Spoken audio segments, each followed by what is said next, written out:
सावन के पहले सोमवार में गांव की देवरानी शहरी जेठानी की मेहंदी। आज आप अकेले ऑफिस चले जाइए, मैं चीकू को अपने साथ लेकर जाऊंगी। इसको पहले स्कूल छोड़ दूंगी, फिर खुद कार में ऑफिस चली जाऊंगी।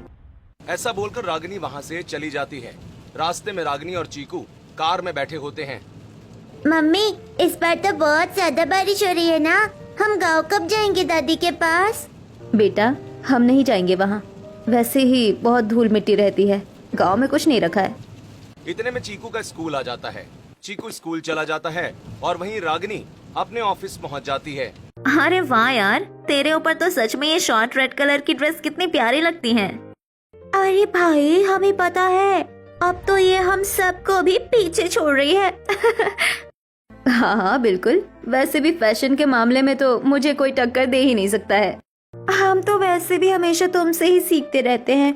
वैसे ये बता, सावन की तैयारी का क्या सीन है? हम तो सोच रहे हैं क्यों ना सावन में लद्दाख घूमने जाएं।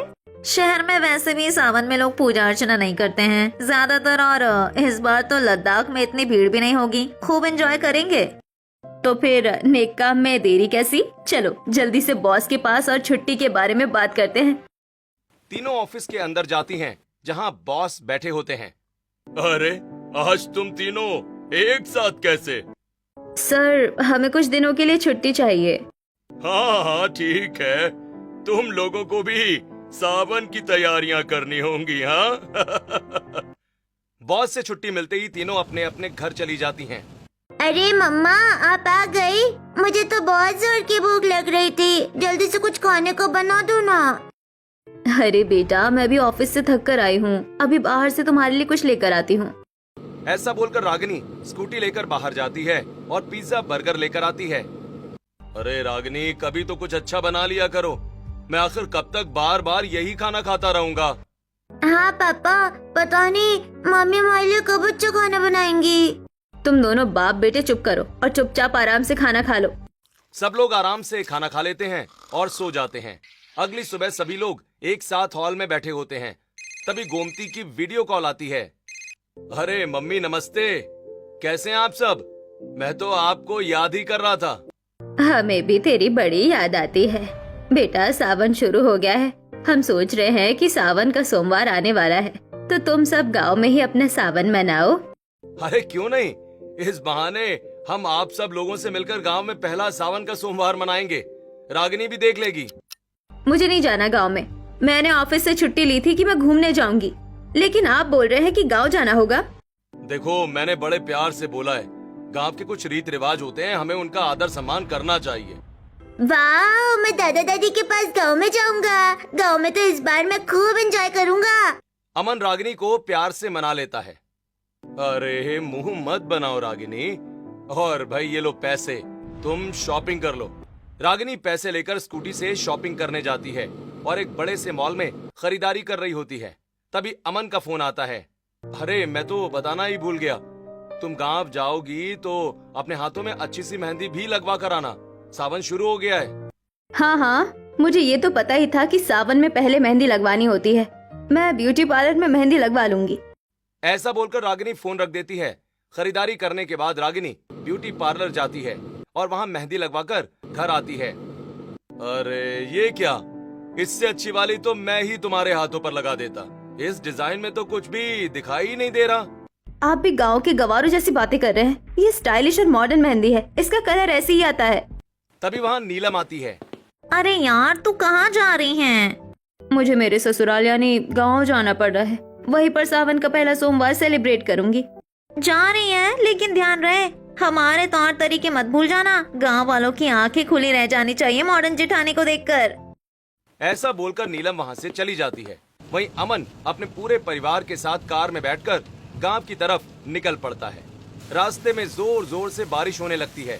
तभी गाड़ी एक बड़े से गड्ढे में फंस जाती है। देखो, गांव में आए नहीं और प्रॉब्लम पहले से ही शुरू हो गई। ओहो, अभी धक्का देकर गाड़ी को आगे करता हूँ। अमन गाड़ी को धक्का देता है और रागिनी गाड़ी चलाकर आगे ले आती है। अरे वाह, जेठानी जी आ गई। ऐसा बोलकर निशा रागिनी के पैर छूने लगती है। देखो, मैं इतनी भी बड़ी नहीं हूँ कि तुम मेरे पैर छुओ। जेठानी जी, ये गांव में मान सम्मान देने का तरीका होता है। बहू तू तो शहर में जाकर सारी शर्म लिहाज ही खोई है क्या? कम से कम अपने सास ससुर के पैर तो छू ले। ये भगवान, गांव में आती गांव के सारे चोचले करने पड़ेंगे। ऐसा बोलकर रागिनी दोनों के पैर छू लेती है। जीती रहो बेटा, सदा खुश रहो। हमें तो बड़ा अच्छा लग रहा है अपने पूरे परिवार को एक साथ देखकर। तभी अंदर से मोनी पानी लेकर आती है। भाभी पानी, ये पानी साफ सुथरा तो होगा ना? देखो मुझे तो हर चीज एकदम साफ सफाई से पसंद है। बहू 4 दिन शहर में क्या रही, अब तो हम लोगों को तौर तरीके सिखाएगी। और ये पूरा साफ सुथरा पानी है। मम्मी ने बिल्कुल सही कहा। और गांव में मटके का रखा हुआ पानी, उसका तो कोई जवाब ही नहीं होता। सब लोग ऐसे ही बातें कर रहे होते हैं, तभी निशा चूल्हे पर पूरे परिवार के लिए चाय और पकौड़े बनाकर लेकर आती है। सब लोग एक साथ बैठकर चाय पकौड़े खाने लगते हैं। छोटी मम्मी, आपने कितने स्वादिष्ट प्याज और आलू के पकौड़े बनाए हैं। ऐसे तो मम्मी कभी भी नहीं बनाती है। यही तो असली गांव का मजा है। बेटा ये पकौड़े खत्म करके हम बारिश में भीगने जाएंगे। ये कैसी बातें कर रहे हो तुम दोनों? गांव आके पागल हो गए हो क्या? बारिश में भीगने की बातें कर रहे हो? बहू तेरा पति गांव में ही पला बड़ा है और देख कितना फिट और तंदुरुस्त है। सब लोग ऐसे ही बातें करते हैं। शाम होने को होती है। तभी टीटू खेत से घर आता है और अमन को देखकर खुश हो जाता है। अरे भैया, कितने दिनों बाद आप गांव आए हैं। आप तो बिल्कुल भी नहीं बदले। अरे भाई, मैं क्यों बदलूं? मैं तो गांव का ही रहने वाला हूँ और अपने गांव की मिट्टी से बहुत प्यार करता हूँ। सभी लोग बैठे बातें कर ही रहे होते हैं कि तभी वहाँ सिकरी आती है। कैसी हो गोमती बहन? सुनने में आया तुम्हारा बड़ा बेटा भी अब घर आ गया है। अब तो तुम्हारे परिवार में पूरी खुशी होगी। हाँ बहन, और मैंने तो पूरे परिवार के लिए पेड़ के नीचे झूला भी डलवा दिया है। सारे मोहल्ले की औरतें और लड़कियां वहीं पर हैं। तभी अंदर से मोनी आती है। सच में माँ, आपने झूला डलवा भी दिया? भाई मैं तो बहुत ज्यादा खुश हूँ। अब चलिए हम सब अभी चलते हैं। सिकरी बातें करके वहाँ से चली जाती है। जेठानी जी आप भी चलिए ना, झूला झूलने में बहुत ज्यादा मजा आएगा। मुझे नहीं जाना, न जाने वहाँ पर कैसे गवार लोग होंगे। नहीं मम्मी चलो ना, मुझे भी देखना है कि गांव में झूला कैसे झुलाते हैं। सब लोग झूला झूलने के लिए चले जाते हैं। रागिनी के कपड़े देखकर मोहल्ले की औरतें आपस में बातें करने लगती हैं। देखो रे, शहर की मॉडर्न बहू जींस टॉप में आई है। शहर में सारी लाज शर्म बेच आई है। आंटी जी ऐसा कुछ नहीं है। दरअसल जेठानी जी शहर में रहती है ना, तो बस थोड़ा शहरी स्वभाव है। हमें भी पता है कि शहरी लोग ऐसे ही होते हैं, लेकिन थोड़ा तो शर्म लिहाज रखना चाहिए ना। अरे आप सब लोग ऐसी बातें करते रहोगे या झूला भी झूलोगे? सब लोग झूला झूलने लगते हैं। निशा रागिनी को झूला झूलने के लिए कहती है, लेकिन रागिनी वहीं खड़ी रहती है। मुझे कोई इंटरेस्ट नहीं है इन सारे फालतू के कामों में। और ये जाहिलों की तरह कब से झूला झूले जा रहे हैं आप लोग? अगर एक बार ये पेड़ गिर गया ना, तो आप लोगों के हाथ पैर टूट जाएंगे। अरे हमारी कोमल कली मॉडर्न बहू, हम गांव की पुरानी औरतें हैं, हमारा कुछ नहीं बिगड़ने वाला। लेकिन अगर तुम झूले में बैठ गई और गलती से गिर गई, फिर तुम्हारे हाथ पैर टूटेंगे और तुम्हारा राम नाम सत्य हो जाएगा। शोभा की बात सुनकर सभी औरतें हंसने लगती हैं। वहीं रागिनी गुस्से में घर आ जाती है। अरे रागिनी, क्या हुआ? तुम ऐसे गुस्से में क्यों मुंह बनाकर घर आ गई? मैंने तो पहले ही कहा था कि मुझे नहीं जाना गाँव। देखो यहाँ सब लोग गाँव के गवारों जैसी हरकतें कर रहे हैं। तभी वहाँ निशा आती है। जेठानी जी आप मोहल्ले की औरतों की बातों को दिल पर मत लीजिए। आप बैठिए, मैं भी आप लोगों के लिए गर्मा गर्म खाना बना देती हूँ। देखो मुझे नहीं खाना है खाना, और ना ही खाने में कोई स्वाद है। अगर शहरी खाना बना सकती हो तो बना दो। हाँ जेठानी जी क्यों नहीं, अभी राशन वाले के यहाँ से आप लोगों के लिए नूडल्स, पास्ता और मैगी लेकर आती हूँ। ऐसा बोलकर निशा राशन वाले के यहाँ चली जाती है। आज ये शहरी सामान किसके लिए लेकर जा रही हो? आखिरकार घर पर कौन आया है? मेरी मॉडर्न जेठानी आई है, उनको गाँव का खाना पसंद नहीं आ रहा है। ऐसा बोलकर निशा सारा सामान लेकर घर की तरफ आने लगती है। तभी पड़ोसन बेबी उसे रोकती है। निशा बहू, इस बार भी सावन की सारी तैयारी तुम्हें ही करनी है, याद है ना? आप बिल्कुल बेफिक्र रहिए, हर साल की तरह सावन की सारी तैयारियां मैं ही करूंगी। ऐसा बोलकर निशा घर आ जाती है और चूल्हे पर खाना बनाने लगती है। तभी वहाँ मोनी आती है। भाभी मैं भी आपकी कोई मदद कर दूं? हाँ ननन जी, आप आटा गूंद दीजिए, तब तक मैं मॉडर्न जेठानी जी के लिए पास्ता और मैगी के लिए सिलबट्टे पर सारे मिर्च मसाले पीस लेती हूँ। दोनों ही कुछ देर में खाना बनाकर तैयार कर लेती हैं। सब लोग साथ बैठकर खाना खाने लगते हैं। छोटी मम्मी, आपने क्या लाजवाब पास्ता बनाया है। ऐसा पास्ता तो मम्मी ने कभी भी नहीं बनाया। गांव के खाने में तो अलग ही स्वाद है। हाँ, मुझे भी सत्तू के पराठे और आलू की सब्जी बहुत पसंद आ रही है। क्या खास बना है? इससे अच्छा पास्ता तो मैं ऑनलाइन ऑर्डर कर लेती, वही सही रहता। रात का समय होता है, तभी जोर जोर से बारिश शुरू हो जाती है। गोमती, बारिश शुरू हो गई है। इस बार हमारी अच्छी फसल हो जाए। हाँ, सबसे पहले मैं हमारी छत को पक्का करवाऊंगा। हाँ जी, बस इस बार काम अच्छा चल जाए तो। ऐसा बोलकर गोमती और निशा हर जगह बाल्टी और बर्तन रखने लगती हैं। बारिश की वजह से रागिनी को नींद नहीं आती और वो उठकर बैठ जाती है। हे भगवान, इससे अच्छा तो मैं अपने शहर में रहकर सावन के पहले सोमवार को सेलिब्रेट कर लेती। बहू, थोड़ा तो तमीज और लिहाज कर लिया कर, ये तेरा ससुराल है। गोमती की बात सुनकर रागिनी मन ही मन सोचती है, हे भगवान, न जाने मैं कब गांव से शहर जाऊंगी। ऐसे ही कुछ दिन बीत जाते हैं। शाम का वक्त होता है, तभी वहाँ पड़ोसन शोभा आती है। निशा बहू, सावन शुरू हो गया है। तुम्हें याद तो है ना कि गांव में हर घर सावन के गीत गाए जाते हैं। आंटी जी, मुझे बिल्कुल याद है, और आज सबसे पहले हमारे यहाँ ही भजन कीर्तन करेंगे। ठीक है बहू, फिर मैं मोहल्ले की सारी औरतों को बुला कर लेकर आती हूँ। ऐसा बोलकर शोभा वहाँ से चली जाती है। वहीं कुछ देर में मोहल्ले की सारी औरतें आ जाती हैं।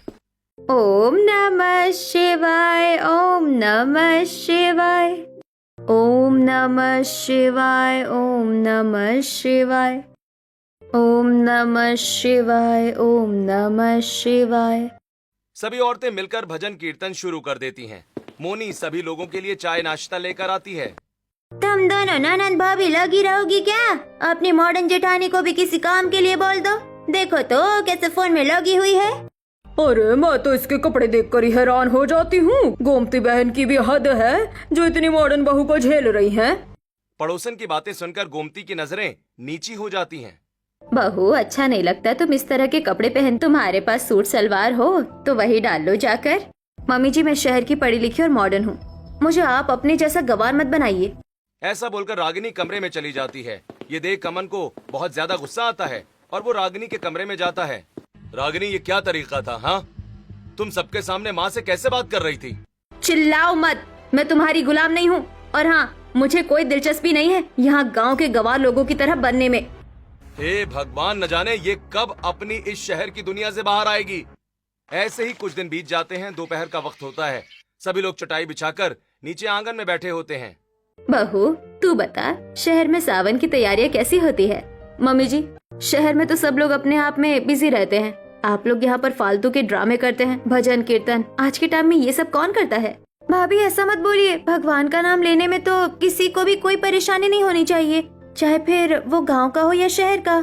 जेठानी जी, गांव की सभी औरतें कितने अच्छे से पूजा अर्चना करती है और शिव भगवान को साक्षी मानकर अपने हाथों में मेहंदी लगवाती है। जैसे माँ पार्वती शिव भगवान के लिए तैयार होती है, ठीक उसी तरह सभी अर्धांगिनी अपने पतियों के लिए तैयार होती है। तुम तो गवारों जैसी बातें करोगी ही। आखिरकार तुम्हें वैसे भी काम तो है नहीं, कुछ लोगों की सेवा करना और घर का चूल्हा चौका संभालना। ऐसा बोलकर रागिनी अपने कमरे में चली जाती है।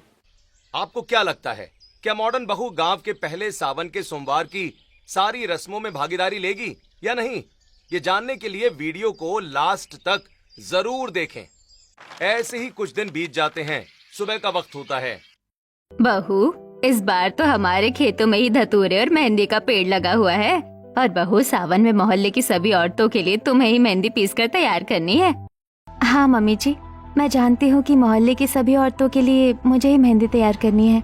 मैं तो आज ही हमारे खेत में मेहंदी लेने जाऊंगी। भाभी, आप कब तक अकेली मेहंदी और धतूरा लाती रहेंगी? मैं और बड़ी भाभी भी आपके साथ चलेंगे। नहीं नहीं, मुझे कहीं खेत में नहीं जाना है। बड़ी बहू, कभी तो किसी चीज के लिए हाँ कर दिया कर। गोमती की बात सुनकर रागिनी मजबूरी में तैयार हो जाती है। ठीक है, जा रही हूँ। जेठानी जी, आप हाई हील्स वगैरह मत पहन कर जाइएगा, बारिश का मौसम हो रहा है, कहीं पैर फिसल गया और आपको चोट वोट लग गई तो। मुझे मत सिखाओ, अपना काम करो। ऐसा बोलकर तीनों खेत की तरफ आती हैं। तभी हल्की हल्की बारिश शुरू हो जाती है। बारिश आ रही है, मैं जल्दी से पहले मेहंदी के पेड़ पर चढ़कर पत्ते तोड़ लेती हूँ। ऐसा बोलकर निशा मेहंदी के पेड़ पर चढ़ जाती है और मेहंदी के पत्ते तोड़ने लगती है। हे भगवान, ये लोग भी कैसे गवारों जैसी हरकतें करते हैं। तभी वहाँ पड़ोसन बेबी आती है बहू, मुझे तो पहले से ही पता था कि तुम बारिश में भी चैन से नहीं बैठोगी और मेहंदी के पत्ते जरूर तोड़ने आओगी। हाँ आंटी जी, क्यों नहीं, आखिरकार सारी जिम्मेदारी जब भाभी के ऊपर ही है तो इन्हें ही तो करना होगा। अच्छा बहू, धतूरा भी लेते जाना, उसी फल में भगवान का प्रसाद है। ऐसा बोलकर बेबी वहाँ से चली जाती है। निशा जल्दी से धतूरे के फूल और पत्ते भी तोड़ लेती है। धतूरा तोड़कर तीनों घर की तरफ आ रही होती हैं कि तभी रास्ते में रागिनी का पैर फिसल जाता है और वो खेत में गिर जाती है। अरे वाह, देखो तो शहर की फुलझड़ी के रंग कैसे निकल गए, कीचड़ में गिर गई। आप लोगों को शर्म नहीं आती क्या? एक लड़की को चोट लगी और आप लोग उस पर हंस रही हैं। निशा और मोनी रागिनी को अपने साथ घर लेकर आती हैं। जेठानी जी, आप बस थोड़ी देर आराम कर लीजिए, अभी आपको आराम मिल जाएगा। ऐसा बोलकर निशा चूल्हे पर गर्म पानी करके उसमें नमक डालती है और रागिनी के पैर की सिकाई करने लगती है। इससे कुछ नहीं होने वाला, जल्दी से मेरे लिए मेडिसिन और गर्म पट्टी लाओ। निशा रागिनी के कहने पर उसके पैर पर गर्म पट्टी बांध देती है, जिससे थोड़ी ही देर में रागिनी को आराम मिलना शुरू हो जाता है। बहू, सारे मेहंदी के पत्ते पानी में भीग गए होंगे, चल चूल्हे पर आग जलाते हैं और इन्हें कढ़ाई में गरम कर लेते हैं। हाँ मम्मी जी, अभी कर रही हूँ। निशा चूल्हे में आग जलाकर मेहंदी के पत्तों को हल्का गर्म कर देती है और उन्हें ठंडा होने के लिए रख देती है। वहीं सिलबट्टे पर पीसकर सारी मेहंदी को एक बड़े से बर्तन में रख लेती है। भाभी, मेहंदी की खुशबू देखो कितनी अच्छी आ रही है, इस बार तो मेहंदी बहुत कलर देगी। तभी वहाँ चीकू आता है। अरे वाह, इतनी सारी मेहंदी, ये तो मैं भी लगाऊंगा। बेटा, लड़के थोड़ी मेहंदी लगाते हैं, ये तो महिलाओं का त्योहार है, तुम आराम से अपना खेलो। दादी की बात मानकर चीकू खेलने के लिए चला जाता है। शाम के वक्त मोहल्ले की सारी औरतें नीम के पेड़ के नीचे बैठी होती हैं। निशा अपने हाथों से मेहंदी को घोलकर एक कोन में भरती है। तभी वहाँ रानी आती है। निशा भाभी, आपने जो मेहंदी मेरी शादी में लगाई थी ना, कसम से उसका रंग बहुत ज्यादा अच्छा आया था। मेरे ससुराल वाले भी आपकी मेहंदी के डिजाइन की बहुत ज्यादा तारीफ कर रहे थे। अरे भाई, हमारी निशा बहू की टक्कर में तो कोई भी नहीं है, इसीलिए तो मोहल्ले की सारी औरतें निशा बहू से ही अपने हाथों पर मेहंदी लगवाती है। हाँ, इस बात में तो कोई शक ही नहीं है, कोई भी निशा बहू जैसा मेहंदी का डिजाइन नहीं बना सकता। भगवान की दया से मेरी छोटी बहू के अंदर इतना टैलेंट है, घर का काम काज भी अच्छे से संभाल लेती है और अपनों से बड़ों का आदर सम्मान भी करती है। सब लोग एक एक करके मेहंदी लगवाते हैं। जेठानी जी, आप भी लगा लीजिए ना दोनों हाथों पर मेहंदी। मुझे तुम्हारी ये गांव की गवारों जैसी मेहंदी नहीं लगवानी है, मैं तो अपनी आर्टिफिशियल मॉडर्न मेहंदी लेकर आई हूँ, मैं खुद से लगा लूंगी। अरे भाभी, ये आपकी शहरी और मॉडर्न मेहंदी गांव वाली मेहंदी के आगे बिल्कुल फीकी है। तुम अपने काम से काम रखो ना, और वैसे भी मुझे कोई दिलचस्पी नहीं है तुम गवारों की तरह मेहंदी लगवाने में। हे भगवान, गोमती की बहू से तो राम ही बचाए, ये तो उल्टे सीधे जवाब देने में माहिर है, ना पहनने की शर्म है ना बोलने की शर्म। आप लोगों को मुझसे इतनी ही दिक्कत है ना, तो आप अपनी आंखें बंद कर लीजिए। ऐसा बोलकर रागिनी अपने हाथों पर आर्टिफिशियल मेहंदी लगा लेती है। जेठानी जी, कहीं आपके हाथों पर रिएक्शन ना कर जाए ये आर्टिफिशियल मेहंदी। निशा, तुम मेरी जिंदगी में कुछ ज्यादा ही इंटरफेयर करने लगी हो, और तुमसे कहीं ज्यादा जानती हूँ मैं मेहंदी के बारे में। अक्सर मैं पार्लर में यही मेहंदी लगवा कर आती हूँ। ऐसे ही सभी औरतें मेहंदी लगवाती हैं और अपने अपने घर चली जाती हैं। अरे भाई, तुम सब तो हाथों पर मेहंदी लगाकर बैठी हो। हाँ? आज खाना कौन बनाएगा? खाना तो मैं बना दूंगा पिताजी। वैसे भी आज तो हमारे घर की महिलाओं का दिन है, इन्हें आराम करना चाहिए। टीटू जी, आप कैसी बातें कर रहे हैं, मेरे होते हुए आप खाना क्यों बनाएंगे? और देखिए, मेरी मेहंदी का कलर तो अभी से ही बहुत अच्छा आ गया है, खाना तो मैं ही बना लूंगी।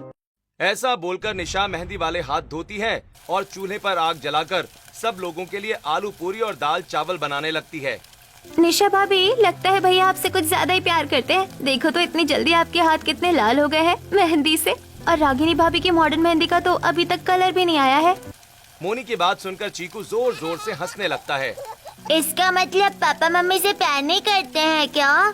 चीकू की बात सुनकर पूरा परिवार हंसने लगता है। वहीं निशा सब लोगों के लिए खाना लगाती है। सभी लोग एक साथ बैठकर खाना खाते हैं। रात का वक्त होता है। निशा अपने फोन में फोटो खींच रही होती है। तभी वहाँ गोमती आती है। बहू, इतनी रात गई क्यों फोन चला रही है? दिन भर तो काम करती रही, अब तो सुकून से सो जा। मम्मी जी, बस हो गया मेरा काम, मैं तो सोने ही वाली हूँ। ऐसा बोलकर निशा फोन बंद करके सो जाती है। हमें तो समझ नहीं आता रात के वक्त बहू क्या करती है फोन में, और ना जाने इतनी सारी फोटो और कागजों का क्या करती है। मम्मी मैं तो सोने वाली थी, लेकिन छोटी भाभी बगल में फोन चला रही थी तो मेरी भी नींद उड़ गई। मुझे भी समझ नहीं आता छोटी बहू फोन में क्या करती रहती हैं।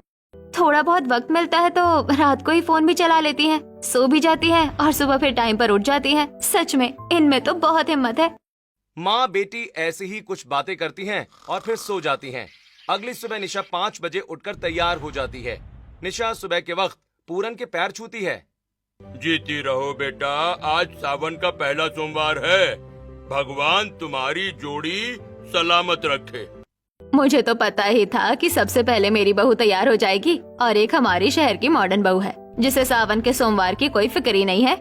तभी मोनी तैयार होकर आती है। देखिए ना भाभी, ये ग्रीन कलर का सूट मेरे ऊपर कैसा लग रहा है? आप तो बहुत ही ज्यादा सुंदर लग रही हैं, और इस बार तो महादेव आपकी पसंद का वर ही देंगे। निशा की बात सुनकर मोनी शर्माते हुए अपने कमरे में चली जाती है। अरे कोई इस मॉडर्न बहू को तो उठा दो। गोमती रागिनी के कमरे में जाती है। बहू अब तो उठ जा, सुबह के 8 बजने वाले हैं, तेरे इंतजार में है हम। हमें मंदिर भी तो जाना है पूजा अर्चना करने के लिए। हाँ मम्मी जी, अभी उठ रही हूँ। ऐसा बोलकर रागिनी नहाने के लिए चली जाती है।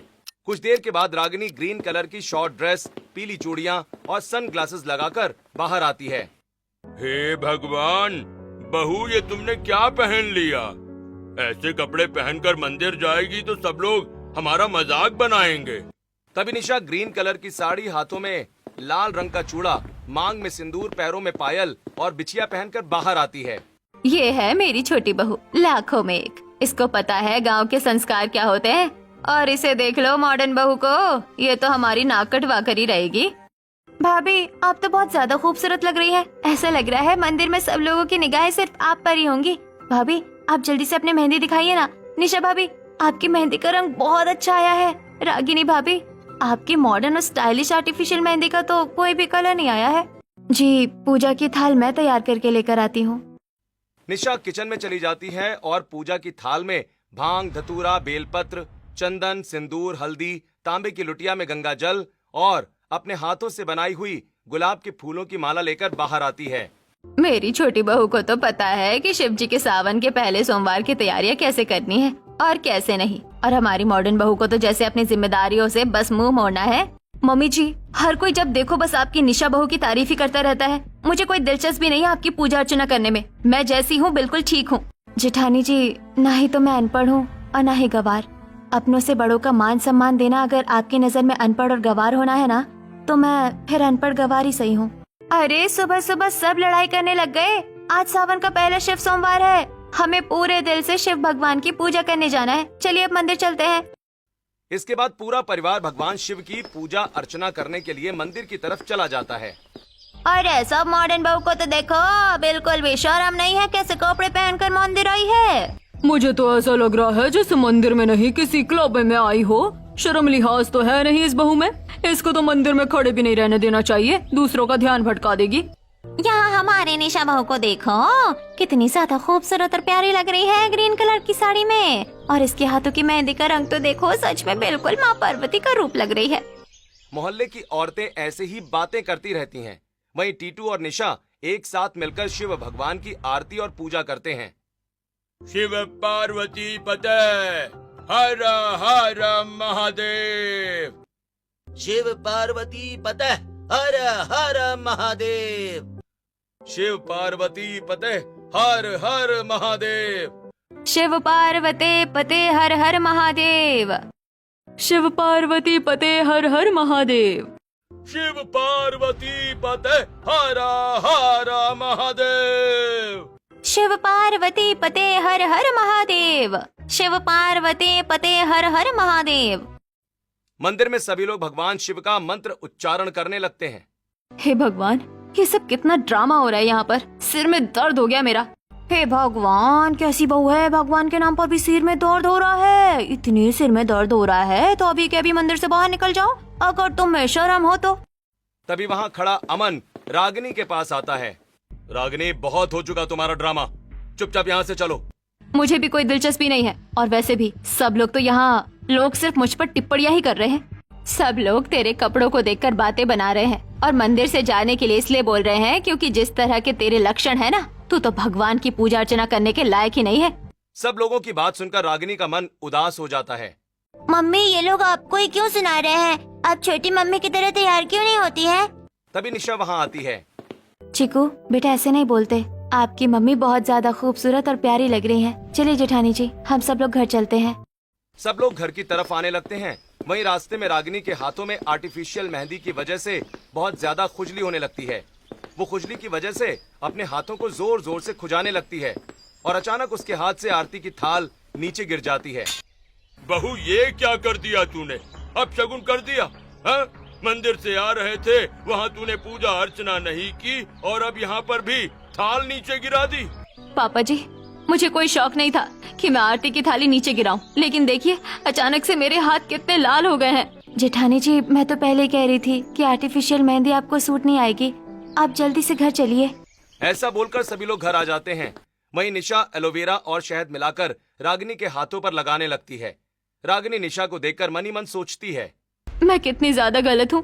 मैं हमेशा निशा को नीचा दिखाने में लगी रहती हूँ, लेकिन ये हमेशा मेरी मदद करने के लिए आगे आती है। रागिनी उदास बैठ जाती है। तभी निशा उसके पास आती है। जेठानी जी बताइए ना, क्या हुआ आपको?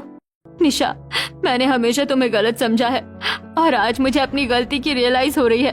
मुझे सबसे ज्यादा दुख इस बात का हो रहा है कि मैं शिव भगवान की पूजा अर्चना नहीं कर पाई। अरे जेठानी जी, क्या हुआ अगर आप मंदिर में पूजा नहीं कर पाई? मैं आपके लिए अभी घर पर ही मिट्टी का शिवलिंग बनाकर तैयार कर दूंगी। ऐसा बोलकर निशा अपने हाथों से मिट्टी का शिवलिंग तैयार करती है और पूजा की थाल सजाती है। फिर अपनी जेठानी को भरे भरे हाथों में मेहंदी भी लगाती है। बहू, शिवलिंग की पूजा तो हमने मंदिर में कर ली थी, फिर ये अब क्यों कर रही हो? मम्मी जी, ये आपकी बड़ी बहू के लिए है और आपकी बड़ी बहू दिल से शिव भगवान की पूजा करेगी, वो भी अपने पति के साथ। सब लोग पूजा अर्चना के लिए खड़े हो जाते हैं। निशा, मुझे तो कोई भजन कीर्तन भी नहीं आता है। जेठानी जी, बस आप पूजा की थाली घुमाते रहिए, भजन कीर्तन तो मैं कर लूंगी। सभी लोग पूजा अर्चना करने लगते हैं। भजन की आवाज सुनकर मोहल्ले और पड़ोस की सारी औरतें इकट्ठी हो जाती हैं। अरे वाह निशा, बहू के भजनों की आवाज सुनकर मुझसे रहा ही नहीं जाता भाई। और आज ये क्या चमत्कार हो रहा है? तुम्हारी मॉडर्न बहू सावन की पहले सोमवार की पूजा कर रही है, वो भी अपनी देवरानी से मेहंदी लगवा कर। हाँ, मेरी जेठानी जी तो पहले से ही शिव भगवान को बहुत ज्यादा मानती है। वो तो बस थोड़ा इनका रवैया ही ऐसा है, लेकिन ये दिल की बहुत ज्यादा अच्छी है। निशा कितनी ज्यादा अच्छी है, आज भी सारा क्रेडिट मेरे नाम ही कर रही है, जबकि मैंने कुछ भी नहीं किया है। सारी मेहनत तो निशा ने खुद की है। अरे भाई, आज तुम्हें इतना खुश देखकर मैं भी बहुत खुश हूँ। भगवान शिव मेरी दोनों बहुओं की हर मनोकामना पूरी करें। वहीं अमन रागिनी को कोहनी मारते हुए मुस्कुराता है। अरे सच में, आज तुम्हें इस तरह देखकर मेरा दिल खुश हो गया। बहुत सुंदर लग रही हो तुम। रागिनी अमन की बात सुनकर हल्का सा मुस्कुराती है। पूजा पूरी होने के बाद सभी पड़ोसने अपने अपने घर चली जाती हैं। रात का वक्त होता है। अचानक से रागिनी का फोन स्विच ऑफ हो जाता है। निशा, जरा मुझे अपना फोन तो दिखाना। रागिनी फोन लेकर निशा का इंस्टाग्राम पेज खोलकर देखती है। वाह निशा, तुम्हारे इतने सारे फॉलोवर्स है और यूट्यूब पर भी इतने ज्यादा सब्सक्राइबर है।